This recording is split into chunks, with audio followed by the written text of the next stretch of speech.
and they dive deeper than any other bird. And I'm glad I said those before they started recording, just in case. Anyway, I got it. I have a bias about it, but I think it's the most beautiful animal in the world. And just it's by the nature of the sleekness, the subtlety of the coloring that the bird has, and so on. But with all of that fame and all of these pictures that you see, it give you the impression that the world is we're overrun by emperor penguins. And it's one of the most difficult to see in the wild. And so if I were in an audience where I could see you all, I'd ask if anyone's been to the Antarctic, and if so, if you've ever seen an emperor penguin in the wild, because I can tell you from past experience and the type of cruises that most tourists go on to the Antarctic, that it's not likely they will see an emperor penguin. And that's dependent on the time of the year, of course. But the birds are too far south for most of the cruises. And when they do come out, they're on the move to somewhere. It's not only unusual to see a penguin and emperor in the wild, it's very unusual for anyone to see a colony. And so I have kept that in mind all the time I've been working down there. And so I spent 20 years studying emperors at various colonies, but one special one, which I'll talk about more, and recognizing that few people have any kind of an opportunity like that.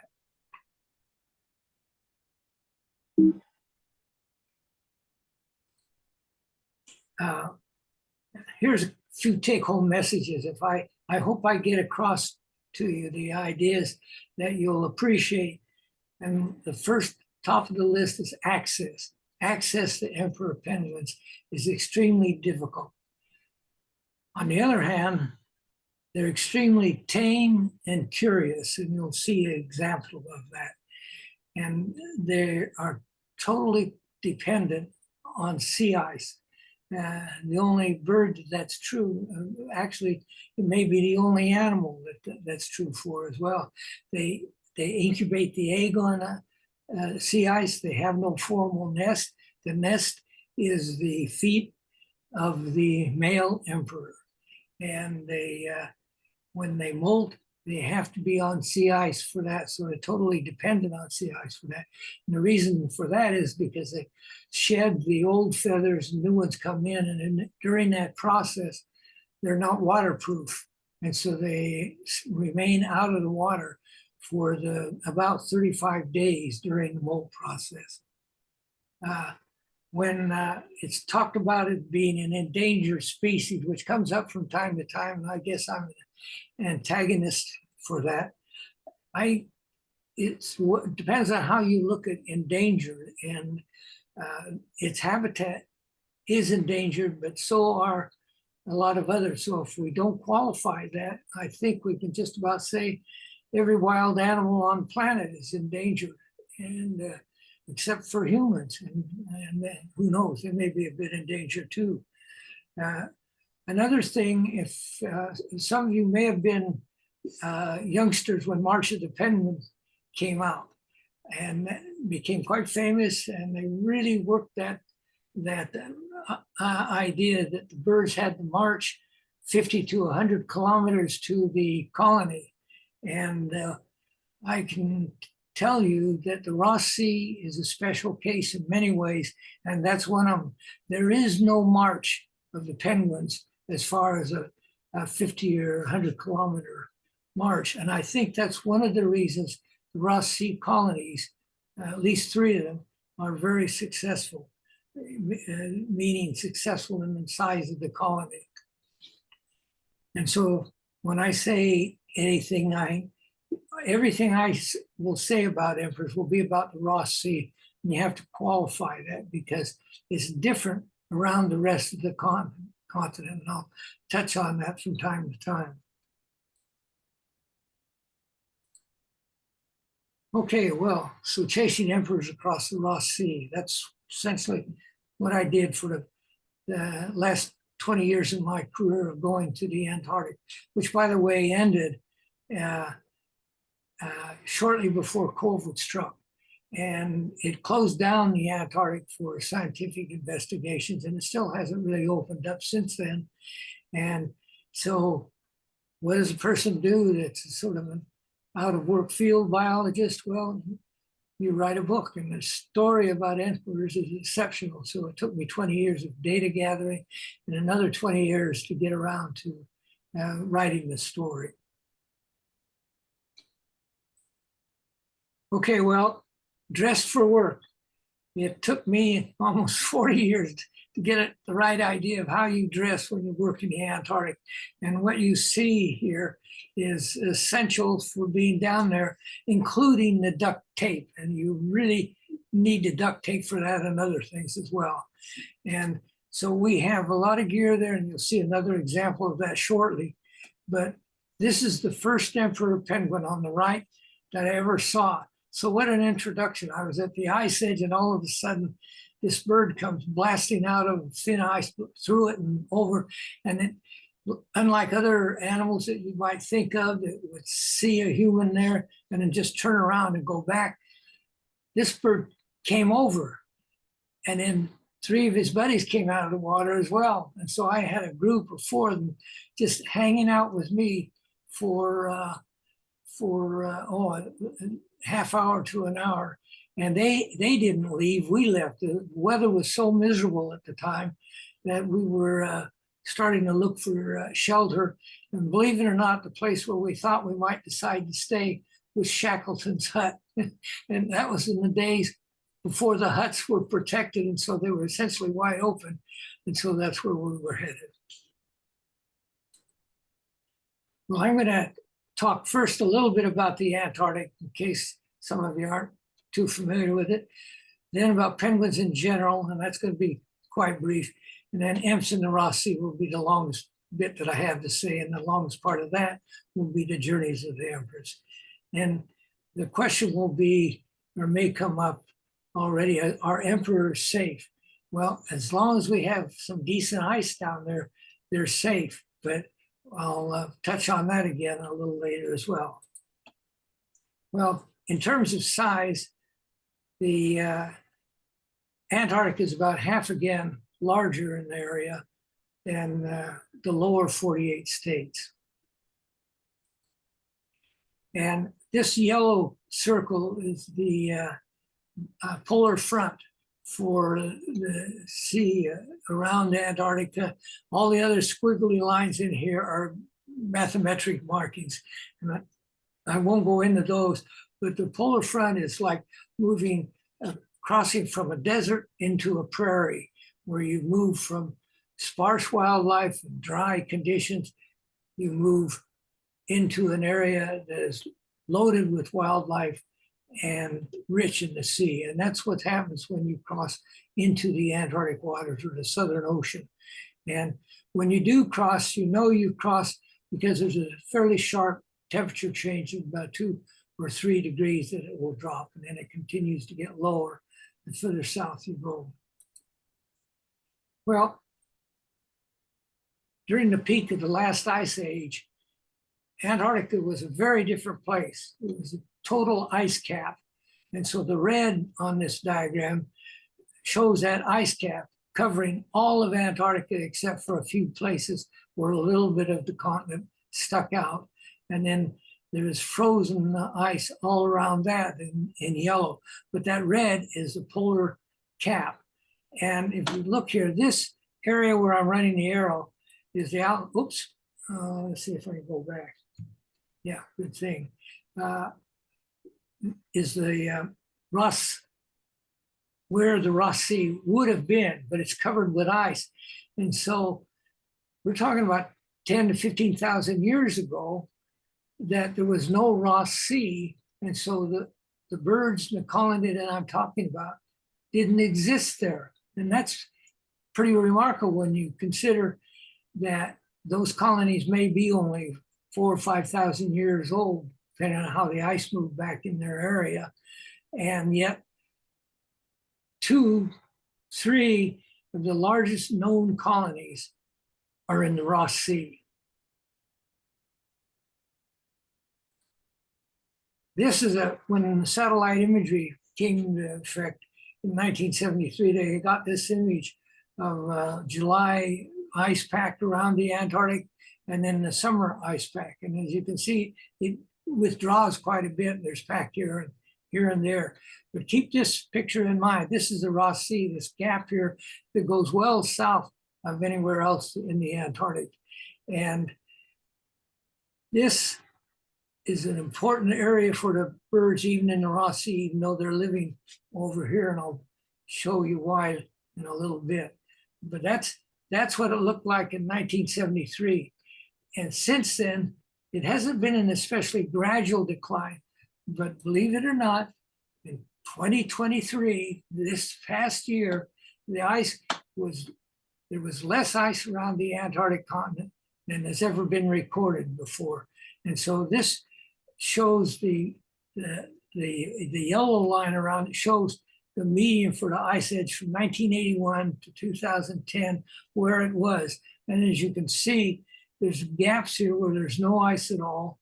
And where there is ice in these white areas here, it's much broken up and less than what it is. And that's what everyone that went down this year noted, is the extreme lack of ice in these areas. This is important for a lot of reasons, but it's important for emperor penguins because this image and the ice conditions were February, and this is when these birds molt, and they have to have sea ice for that. So that's the warmest time of year, minimum of ice, and now we're not only a minimum of ice on an annual basis, but suddenly we're seeing minimum ice that may be on a, who knows what, a first-time basis. Well, this is to give you an idea of where the colonies are, and this is not all the colonies. All these colonies, just about all of them, have been found not by conventional exploration by ships and that, they've been found by satellite. And so it keeps increasing. There's, I think I said on this chart, it said there was 44 colonies known here. Now it's up to over 70 colonies. And most of them are out around the rim of the continent where the water is at its warmest. And so when you go down into the Weddell Sea here, you find a collection of colonies, and some of them are fair sized. And then you have the collection here. This is the Ross Sea that I mentioned, and where we've got 3 of the largest colonies known, Kooyman Island, Cape Washington, and Cape Quebec. Now I'll point out one, the most northerly colony is in a warm area, and it's the one place if you can go on a tourist ship and actually visit a colony. Only place that I'm aware of that you can do that.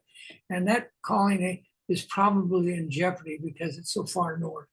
And I will say there are 2 other colonies that you can go to and visit for a week. And you have to have deep pockets to do it. You're flown into it, spend a week there, and flown out. And the cost for that week is over $60,000.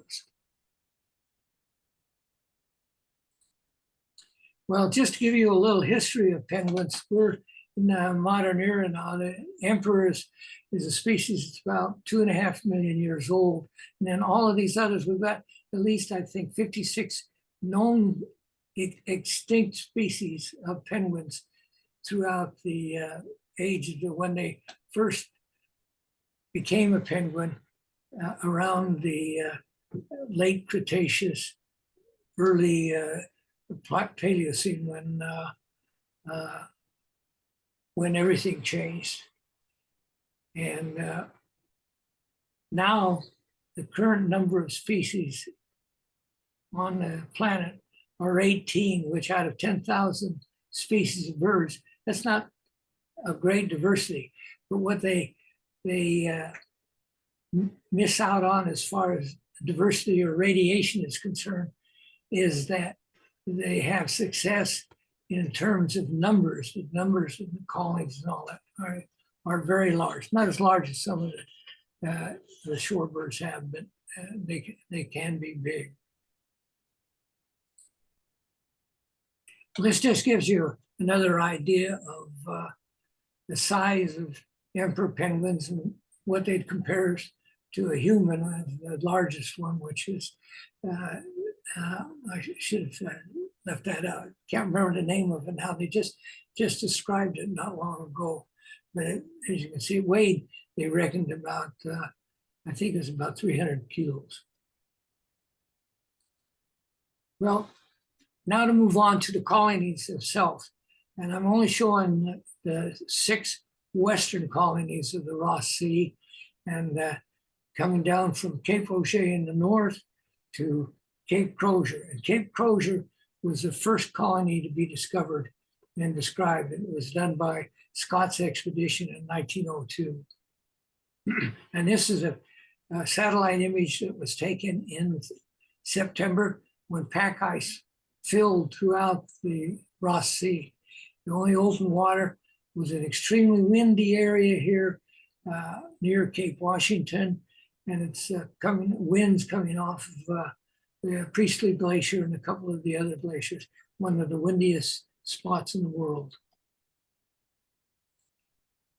Well, just a little bit on breeding, just to give you an idea. Egg laying, well, we'll start with courtship. Courtship starts usually around mid-April, and it goes on for about 2 months. And then somewhere around late May, early June, they lay the egg, and 65 days later, they hatch. And the hatching and the incubation are all done by the male, which you probably know because it's been made so famous by not only Marsh the penguins, but by others. At that point, female returns and takes over the care of the chick, and the male goes off for approximately a month. And then over this gray area here, they come and go at regular intervals, each coming for about, or are gone for about 1 to 3 weeks. And then they're back for a few days to a few hours when it gets closer to the end of it. It's a remarkable example of production though, because those chicks hatch at about, just under 400 grams. And by the time they fledge, 5 months later, they have to weigh, to be successful, over 12 kilos. That's an incredible increase in body weight. This is a graphic of it, just show all of the things that are happening at this time. And as my wife says, it's kind of a busy graph, but I wanted to walk you around the circle just briefly to show you that October is when we try to get there, and we usually don't get there till late October. We're there through November, and then leave as late in December as we can, because we're on annual sea ice, and it breaks up and we have to get out of there before that happens. There's no real place to get up off of the ice onto the Cape. And that's true of almost all the colonies. They're all next to ice cliffs.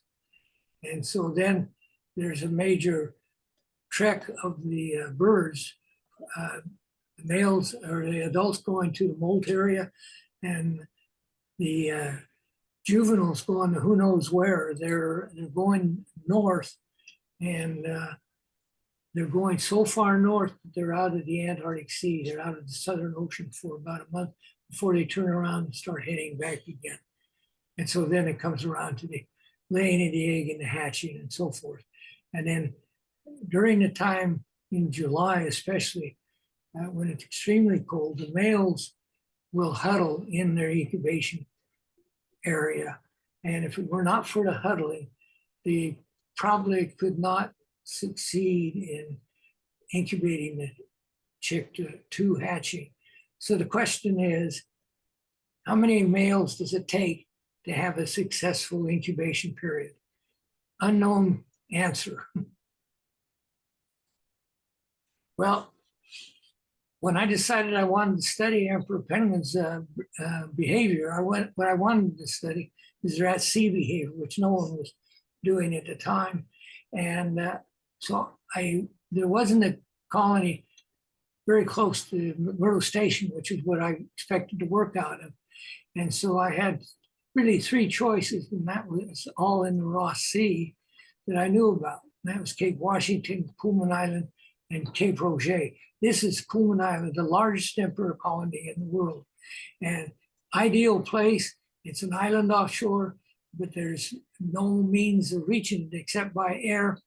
And at that time, what we had access to for aircraft to fly us in was a C-130, which was flown by the Navy, and they required that the ice was cored to determine the thickness that it would support the aircraft before they would land.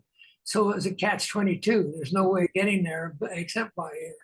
So Kooyman Island was out, and so then we went on to Cape Roget, and this is sited in one of the most beautiful places in the world that I'm not going to show you the scenery. You'll have to go and see it for yourself. Anyway, it's the most northerly. It's about the same distance to Cape Roget from McMurdo Station as San Diego is from San Francisco. So it's a long haul, and it has to be flown into as well. No decent landing site. All this out here would be good, you'd think would be good landing. The ice is too rough, and you have to fly in between a rift in the glacier to land in here to do that. But again, no C-130 is going to be landing in there, so that was out. And so then it comes back to, it comes back Cape Colbeck, and this is one we didn't even know this colony existed at this time. It's all the way over here to the other side of the Ross Sea. And I was fortunate enough to eventually get over there and do some work there and make the first count of the colony to get some idea of how large it was. Turns out it's one of the largest in the whole. Okay, so that's that. This little cut here, ship channel, I couldn't resist showing this slide because this is a satellite image taken while we were there, or just shortly before or after we left.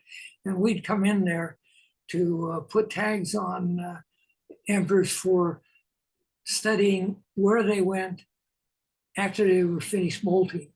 And presumably many of them would go back to the colony, and we wanted to see what kind of track that was. And so that's what we were up to while we were there. Well, this boiled down to Cape Washington. There's a compromise, the nearest one. And just pay attention to this lower graph here. This is Cape Washington here. This is the ice edge, and it's reliably there every year. And who knows what's going to happen to it now with what's happening around the Antarctic in general. And we don't have to land on the sea ice. We can land on something even worse, actually, and that's Priestley Glacier. Extremely rough conditions, and there are crevasses all over the glacier. So we had to do a special technique for landing there to be sure it was safe before we made the full-on landing. And I won't go into that. I don't have time for one to cover some of this other stuff. But I presume none of you have ever made a landing like that in a plane. And I trust you probably will never do that. I did it twice, and that was enough. Well, Priestley Glacier is right here. This is an aerial photograph taken by the Navy that we used as our guide to how we would get to the Cape from there. And we were going to be landed here, and then we would traverse up through Browning Pass, and then we would cross the Campbell Glacier, which you can see from this photograph is heavily crevassed. But we saw this area here, and we figured we could do it, especially early in the year when the snow bridges are intact. And so that's the Campbell Glacier. The only place to get down on the sea ice, though, because like most emperor colonies, there's cliffs all around. There's no land access. Was this place here called Shield Nunatak. And there's a ramp down there that you can go down with the snowmobiles and the gear we had. So there wouldn't have been any technical climbing to do that. And then from there, we could travel across to the Cape. This entire trip took us 3.5 days, and we did it in early spring or late winter, or whatever you want to call it, where we were getting, our average temperatures were about -20 to 30, and that's centigrade. And we would occasionally get lower temperatures, but the cold was fine. We were like that because that kept these bridges that we had to cross intact. And this was not a summer traverse. You could never cross this glacier during the summertime. Well, this was the operation. So this is the landing of the C-130. This is very rough snow. It's called, a lot of this in here is what's called, I think it's a Norwegian term, it's called sastrugi. And they build up these bridges from the winds. And that's what makes it very rough for the plane. So the plane comes and he drags this area to smooth it out a little before they can land. And so that's what they did. They landed, dropped the ramp. I went down on the ramp with the snowmobile like this. And then I had to drive away from the plane so I could hear. Because believe it or not, I had to make a radio communications with my radio, not with the plane's radio, to prove to the base back at McMurdo that we had radio contact. That was one of their safety measures. And so we did that, but I couldn't reach McMurdo. So what I had to do is call South Pole Station, and they relayed it. That's okay. As long as you can relay to somebody at land base. And so that was our launching site. So during all this time, my heart was in my throat for fear that they would say, we can't do it. We can't make communications. You got to get on board. We're going back. And that would have been the end of this whole story.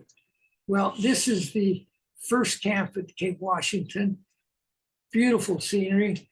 And we had 2 Scott tents. These are designed for heavy weather so that we could take anything.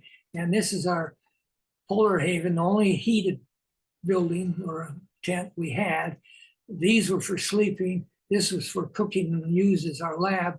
And we did have a heater in it that would keep it warm. And we have gear scattered around. And yes, if you're looking closely, those are penguins.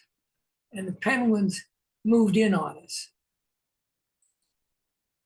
This is a later picture when we finally, would have been the only way we would have had the success of going back time after time was with the Twin Otter. They finally started using them after the 2nd season. And there we brought all of our gear. And you can't see, but I got labels over here from time to time. And it just says, just travel, go lightly. And this is our go lightly. A stark contrast to the Emperor, which has nothing, and it's traveling all over the Antarctic. But they have curiosity, and this is one standing at the entrance to one of the tents to see what's going on. And their tameness is a joy. And this shows if you are patient, they will come to you. You don't go to them, they come to you. And it's a joy because in almost all animals we work, when we're not on islands or in the Antarctic, we have to do a lot of capture, tracking, and trying to get close. We never have any real association with them. And so we had that, and it's really a great experience and a privilege.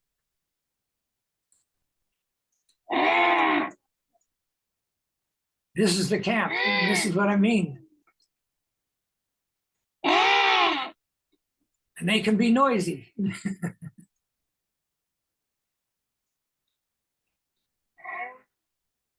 This is a later camp where we got bigger as far as our tents were concerned.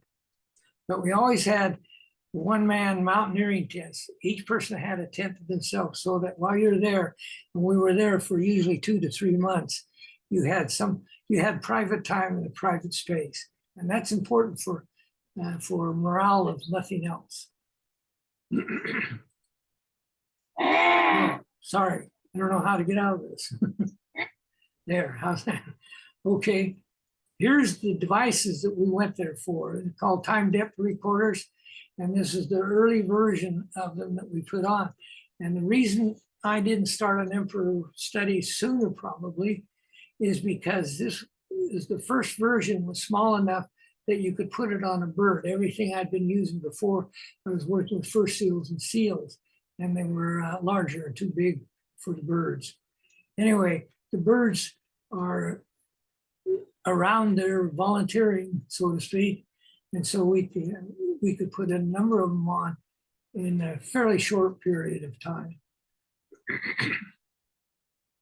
Once they're on, then it's a matter of wait and see. And we have, in this case, we didn't have radios on them as well, but in most cases, we had transmitters so that we knew when the birds had left and we knew when they came back. And this is the trek out to the ice edge, which is usually about 5 to 10 kilometers out from the camp, and they go out to the ice edge. Now, I'll emphasize the ice edge. Cape Washington is almost unique in the fact that you can go to the ice edge, and probably now you could not. They may be more restrictive about people working near the ice edge, and you'll see in a minute why. This is the ice edge. This is an area of thin ice that would just barely support a person walking on it. It only lasts for a few days in calm, cold weather. And so the birds have to skitter across and then go into the water. And so their launch, they are pretty jumpy about this because leopard seals are patrolling this edge. And in actual fact, this thin ice edge works well for them because the leopard seals can't hide back here where it's broken ice and rough underneath the water as well, and they can hide in it. And so the birds know where the leopard seals are before they come ashore.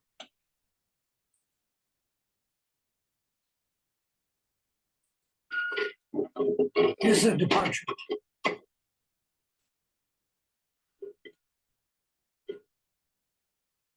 And a departure is a rush. There's no dallying about there because of the concern of leopard seals. And they create a haze with all of the bubbles that are streaming out of the feathers as they go. And I won't be able to stop. You gotta see that again. It's so good.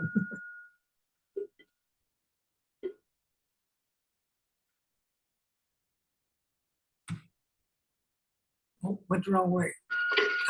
Sorry. It really is good. I was pretty excited when we first got this footage.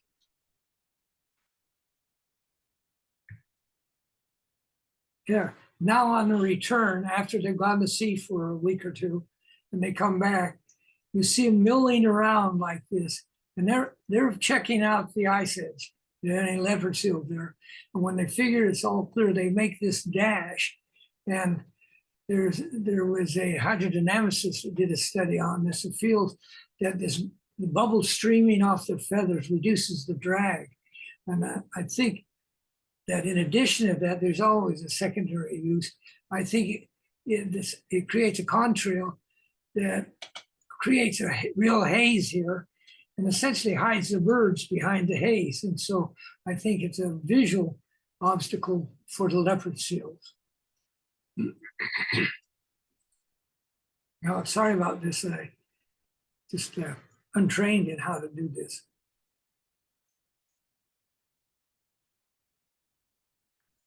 Yeah, here they are. And this is on the return. They come up over an ice foot. And so that speed isn't just to get away from the leopard seals, it's to clear the ice foot as well. Very dramatic and exciting place to be to see this. And and a rare opportunity. And so we took full advantage of that to try to get an idea of the interaction between the leopard seals and the emperor penguin. Also, what cruise by here are killer whales, minke whales, and Arnou's beaked whales. So we have a lot of at-sea activity that we may see at any given time there. Never scheduled, you just are lucky if you see it. And this is the result that we were after. And I'll go into this in a little detail, but it's the vertical axis here. Oh, sorry, I gotta go back to it. Vertical axis here is down to, that 500 is 500 meters. So that's the depth we can move. The 1, 2, and 3 are days. So this is a 24-hour period, another 24-hour period. So this lasted for, I think it's 18 days, this record, and the other one lasted for 19 days. So it's a very compressed record. We can expand out and look at it in detail. And I don't do it here for you, but it just, you get the idea. They go out the first couple of days or so, you know, I say they're hunting in the midwater zone for fish. And then something happens here. And all of a sudden, they start diving very deep, 400 to 500 meters. And this is a 25-kilo bird. This is a small bird that's doing this. And the dives are about 8 to 10 minutes long, and they have a long recovery between each dive. And so you see them, and it's almost like a straight edge in some cases of where they're diving to. And I believe they're diving to the bottom or right next to the bottom. And we have information from the benthic biologists that the fish that they're after, the Antarctic silverfish, which I'll show in a minute, is hangs out near the bottom. So it could be a very rich area for them. Well, it could be, it needs, I know it is as far as the survey that has been done. And this is what they're after, the size of it and all. It's about 6 inches long. It's Antarctic silverfish. It's the most abundant fish in the Ross Sea. In fact, as far as I know, it only occurs in fairly shallow waters. The Ross Sea is also unusual. It has a very extensive shelf that doesn't occur around most of the Antarctic. It's a short, narrow shelf. It gets deep very fast.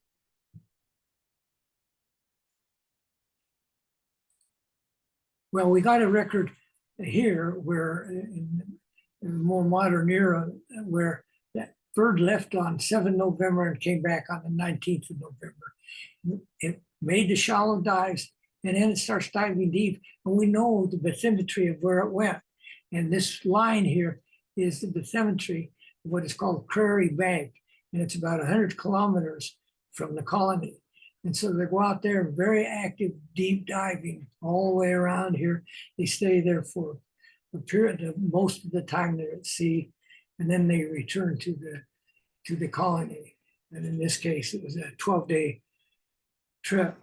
And during all this time, I believe most of the feeding is off of the bottom, or very close to it. Well, after that kind of foraging and the success of the colony at Cape Washington and some of the other Ross Sea colonies is because there are these banks around, so they have a reliable foraging area to go to. And so we come back, and here we are, birds gathering at the ice edge. And why are they doing this? You know, this is into early December now, and the adults are here in their group, and the juveniles are here in their group. Interesting thing, until we made these observations, it was thought they'd probably break off and float up and go off to sea on their own. They just float out passively and lose down on the way. These birds are covered in 60% down when they're at the edge like this. And I don't show any of that graphics there. I didn't think I'd have time. But birds, it's an active process. The birds swim out to sea on their own. And so it solved a mystery. because the mystery we had, there was all these birds in these different colonies. And after about Christmas time, you never saw any juveniles or chicks anywhere in the Ross Sea. Why is that? Well, the mystery was they don't stay in the Ross Sea, they go north. And so that was a very exciting discovery. And so where the males go, or the males and the females, they go off to sea in to the east. And this is a track of two of the ones that I have plotted out. And it's an interesting tale, and it's probably the most dangerous period of time for the adults in their life. They started about 25 kilograms at the colony, and they're in a hurry. They're going on a straight line basis over 1,200 kilometers to an appropriate molt area. And during that time of 1,200 kilometers, they have to gain and be up to a weight of about 40 kilos. So they have to gain 15 kilos and travel at the same time. So they need it has to be a rich area for this to work. But there are also banks all along the way here. And I think they may be using those banks as well on the way. So they have reliable sources there. They're not relying entirely on mesopelagic animals that are out there that may be in the middle of the water column but moving around. So that was another part of the story that we were putting together on the journey that they made, and why the adults are not seen. They leave the coast in Western Antarctic, Western Ross Sea. This is the molt, and it takes, they need to be about 35 to 40 kilograms. If they don't gain that weight, they will be too light probably to breed the following year, certainly the males, that they wouldn't be able to get through the long fast, which is about 115 days total. If they are they don't have a choice. They're going to go into the molt, whether they've gained it or not. If they're too light during that 35 days and they're losing about 600 grams per day as they're building feathers, they could have starvation. So if an event occurred where foraging was not fruitful for them, you could have a mass die-off and it would never be observed because it's so remote.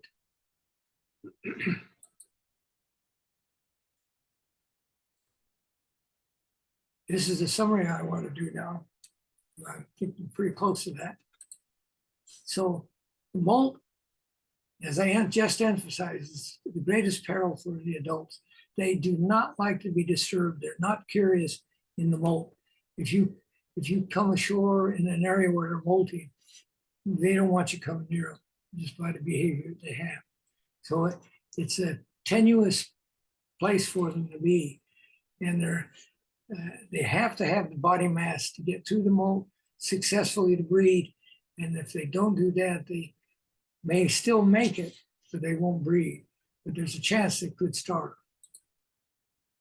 They need stable sea ice. At 35 days, that ice has to hold up. And when I first thought about that, I said, how in the world do they pick out? Because I was looking at these bitty ice floes around the camp. And I said, how do they choose ice that's going to stay intact for 35 days?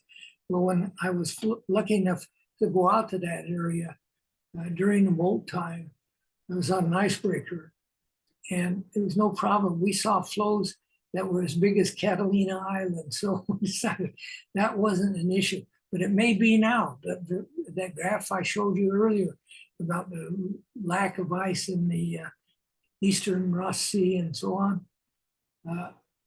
If that happens and they go out there to molt, they may have fed up well and be ready for it, but trying to find a place to molt is not good. They need easy food on their way. Well, the summer dispersal of the juveniles, they need safe seas, meaning not a lot of predators around. Probably the predators are there, but they're dispersed. And the juveniles, once they go to sea, they go together, but then they probably disperse.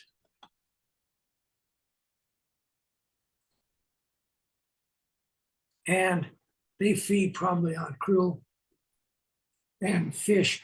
The fish they probably feed on is probably called lantern fish. It may be the same fish and in the same waters as the king penguin. So there's this, at one point there may be a short-term overlap where the kings and the emperors are competing with each other for a food resource.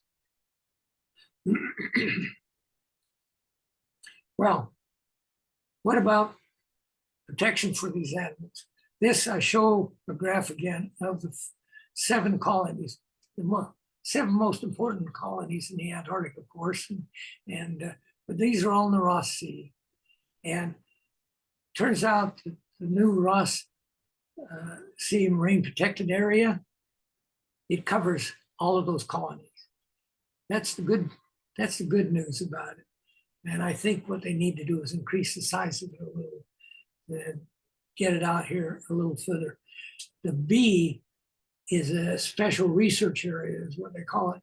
That's a fishing zone for Antarctic cod, or a euphemism, the Chilean sea bass.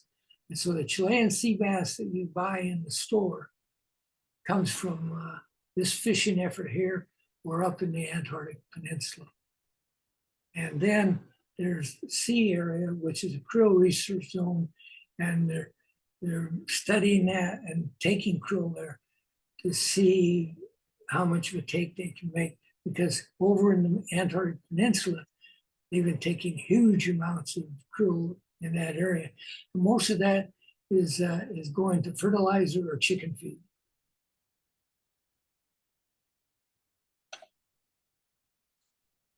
This is the Antarctic sea bass telling about. It really does have a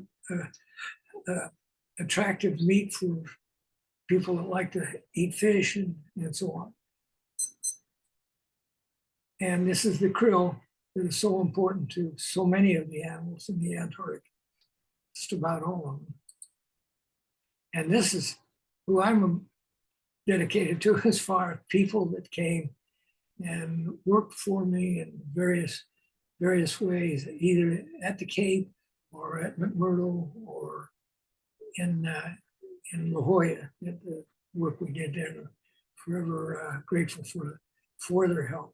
Most of them were graduate students and went on to other endeavors. So in this, you might call it twilight of my career, I think it's really a great way to wrap up a career is to be, if I had never been forced into isolation to write that book, I don't think I ever would have done it. It took 20 years before that. And it wasn't all because I didn't have the data. It just was going into the Antarctic each time. That takes a lot of time, both in the field and getting ready for it. So this is the book, and it just came out this month, funny enough. But I have another thing to show you here, if you have your pencils handy, if you're interested in it. But I just discovered this the other day myself. And this website here is a Scripps Institution website for the aquarium. And if you call that up, you can hear a short 30-minute talk by my son about this same subject. And he really does a good job of it. So, so you may want to take that in if you get a chance. And that I'll end on that and leave that sitting there for a little bit for that, because it works. I've tried it to just see that I could call it up and look it up. And he's an excellent lecturer. Of course, he was a lot younger when he did that. That lecture was given in about 1996, I think, when we were right in the middle of a lot of this work. And I'm sorry, I don't know if I can I handle any questions? Probably not. Yeah, we can ask a few questions. Do you want to try to stop sharing your screen? Yeah, I just turned that off. Well, I just darkened it. Should I stop sharing? Yeah, stop sharing and we'll get everybody back. There we go. Oh, okay, yeah. So, yeah, one of the questions was, are there concerns about avian flu getting down to Antarctica? About eating food, did you say? Avian flu or bird flu? Avian. Oh, avian flu. Yes, there is. And so they're watching it pretty carefully, and I'm not involved in that side of the research there.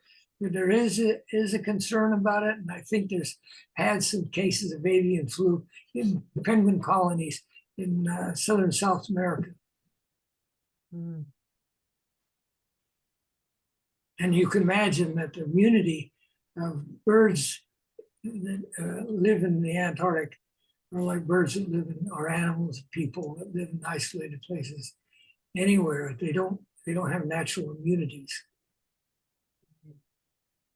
Do we have other questions? I'm not seeing anything in the chat.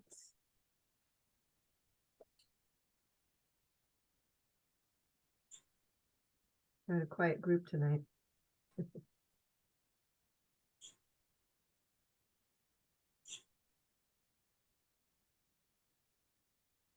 Well, looks like we don't have any other questions, so I wanted to thank you so much for coming tonight, and it was really great hearing about your research and living vicariously. I know probably most of us have never been to Antarctica and probably will never go, and even if we did, we likely would not see emperors or anything like you've experienced, so it was really nice to be able to see that, and we appreciate you sharing that with us tonight.